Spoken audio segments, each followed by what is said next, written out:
Welcome to week 1 of our Focus on Prayer. I'm Pastor Brian. I'm excited to kick off this very practical video series where we hope to give you some things to think about, but then also some ways to practice what you learned. I've got several balls up here, and I'm going to grab the football every time. Why? I'm going to grab the football because it's something I'm pretty good at. Now, I'm good at it because it's the thing that I've done the most in life, the thing that I've practiced.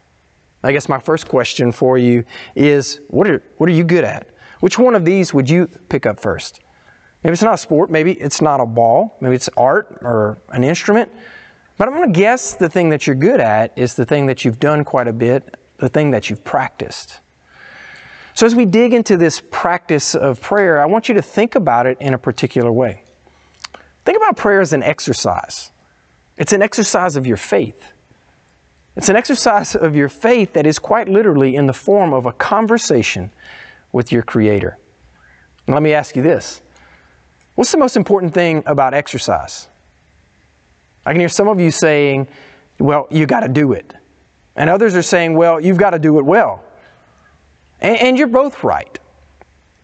But whether you believe the words of Wayne Gretzky or trust Michael Scott more, the truth is that you're going to miss 100% of the shots that you never take. And Jesus expected that we would take some shots. We know this because he said, and when you pray. Now, Jesus didn't just teach on prayer. He practiced prayer. It was very much a do as I do kind of thing. We see many instances in Scripture of his practice of prayer. Now, Jesus set up some sidelines, some markers, some boundaries for prayer. And I think him setting up some boundaries gives us a field to work on, a place to freely pray. And we see his teachings in Matthew 6, 5 and 8, where he says this, when you pray, you must not be like the hypocrites, for they love to stand and pray in the synagogues, in the street corners, that they may be seen by others. Truly, I say to you, they've received their reward. But when you pray, go into your room and shut the door, and pray to your Father who's in secret, and your Father who's in secret will reward you. Jesus went on to teach, and when you pray, do not heap up empty phrases as the Gentiles do, for they think they will be heard for their many words. Do not be like them, for your Father already knows your needs before you ask Him.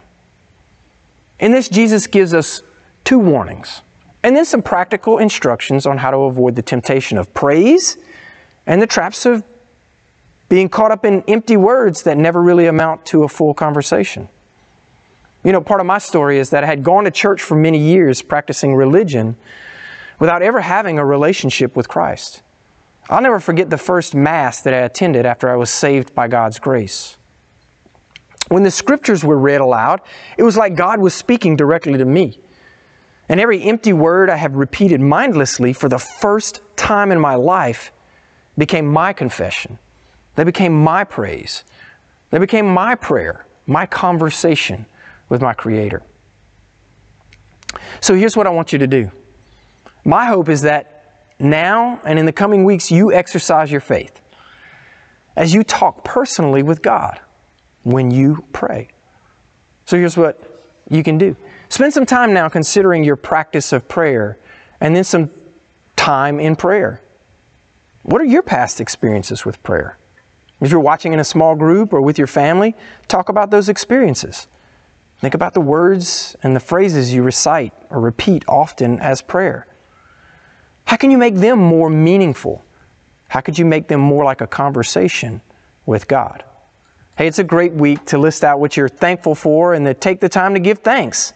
Give thanks to God and ask Him to draw you closer as you increase your practice of prayer. Then get into the game, not just today, but in the coming weeks. Talk to God. He's listening.